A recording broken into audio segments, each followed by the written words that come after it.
Just in with a 8 under 64 today to be 14 under and one back currently. How would you assess that round today? Yeah, it was.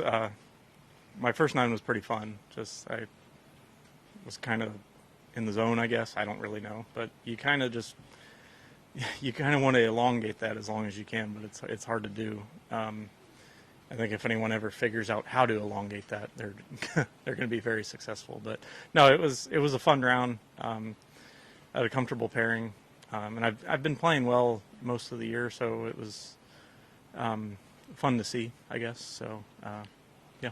Yeah, you referenced your first 9. That was the back 9. You shot 6 under 30, and then added 4 more birdies. It's not only your low round of the tournament here.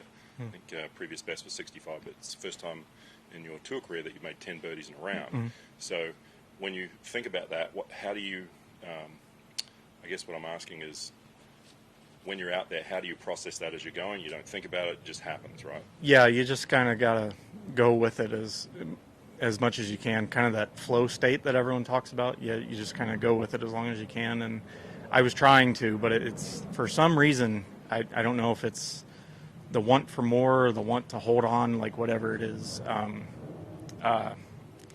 or the want for safety, I guess. We all just kind of do it. I mean, everyone does it, even like the best players in the world do it. So yeah, it was 10 birdies. Anytime you birdie half the holes is fun, but even more than half is great. So let's talk about the birdies. Was there one in particular that stood out, and do you also feel like everyone says they always left something out there, but even in a low round? There were a couple. I guess the one on the bunker shot on 17, I didn't expect that. It was such a short-sighted shot, and luckily that green's a little softer with the ocean spray coming off of it. So I hit it was a perfect bunker shot, and luckily it went in. I wasn't expecting it to go in, but and then the birdie on 1, which was my 10th hole, just to kind of keep the momentum going. But I followed it up with, I bogeyed, I think it was 2 and 5 I bogeyed.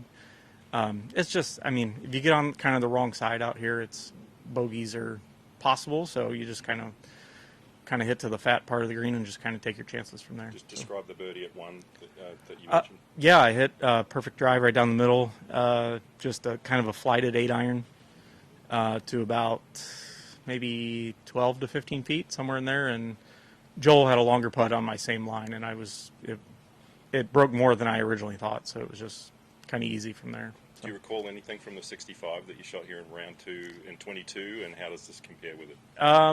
That one honestly was probably better just because it was my rookie year, and I had played bad the first round and kind of had a bad attitude going on, and I remember it was an afternoon round, and I went out and I was just kind of like, hey man, you gotta do something today, because I mean, being in that rookie category is always tough, and I hadn't gotten off to a good start on the West Coast and whatnot, and I was just looking for any bit of momentum I could find, and yeah, I ended up shooting 65 that day and turned that into a top 15, so that kind of, it jump-started a little bit of a run, and then I had some help there towards the end, obviously, but yeah, I think that one was probably bigger for sure.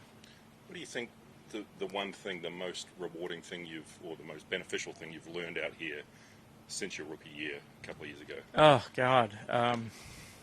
There's a lot. I try to learn as much as I can every week, whether it's just talking to different guys or just watching them and just trying to pick up something here and there. I mean, we're all trying to get better all the time, so just, I mean, I could spend an hour talking about the things I've learned. Nothing really stands out. No, I will say I've driven it a lot better than what I used to. It's something I've worked really hard on. It's something I've noticed that the top guys do really well, is that they drive it well, and it's something I've really worked on pretty hard. So. And just finally, you finished third in Mexico as your best finish on tour.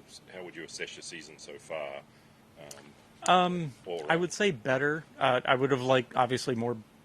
Better finishes overall. Just that, I mean, that's my only top 10, but I've made a lot of cuts, which is nice. But I've really struggled putting 4 rounds together. Even Mexico, I think I shot 1 under the first round and then played pretty well after that.